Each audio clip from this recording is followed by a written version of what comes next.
Hi, it's Miss Pritzel, and I am book talking They Both Die at the End.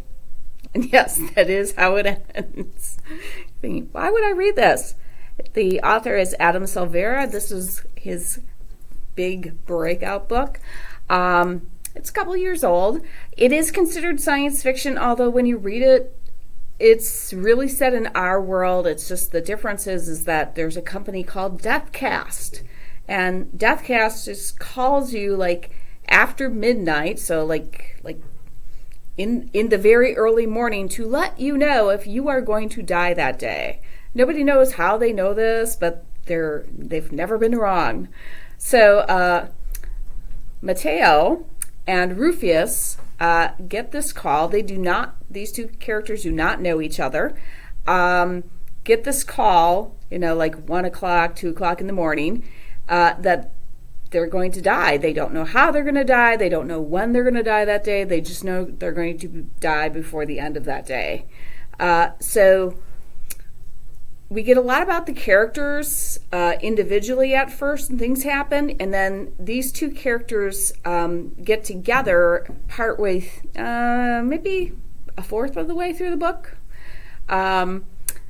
because there's this thing called the Last Friends app. It's to allow people who, maybe they're alone and they know they're going to die. So this last friend they can fill out a profile and choose who they want to spend their last day with. So it's a good story. What I found most interesting, because I read this a couple years ago when it first came out, and I liked it. I thought it was an interesting concept of how would you live your life if you knew you were going to die.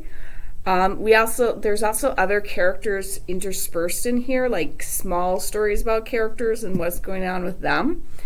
So that's interesting too. But what was most interesting to me is all the social media and businesses that have popped up because of this new technology that Deathcast has. And, once again, nobody knows how Deathcast knows that people are going to die, but they're never wrong.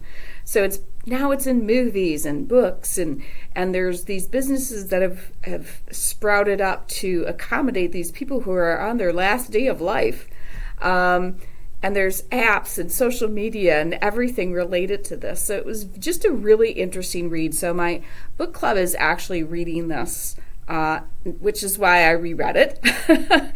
But it is a really interesting book because, like I said, other than Deathcast, because like I said, if you look this up, it'll be classified as science fiction. But other than Deathcast,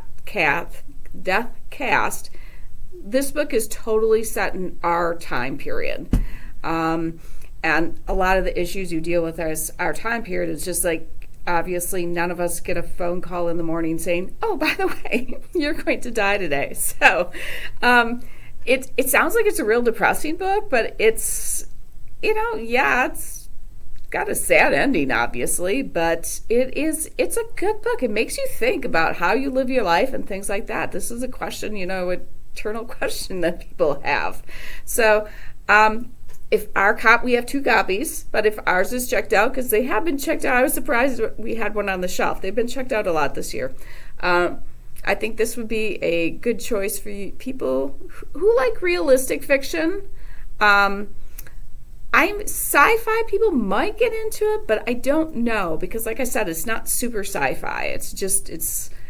There's that one thing that makes it sci-fi, because obviously we don't know. We don't have a company who calls you up and lets you know. We can interlibrary loan it for you if our copy's checked out, or I can try to help you find something else that you may enjoy. Adam Silvera has a number of other books, and you may enjoy some of his other books as well. So have a fantastic day and keep on reading.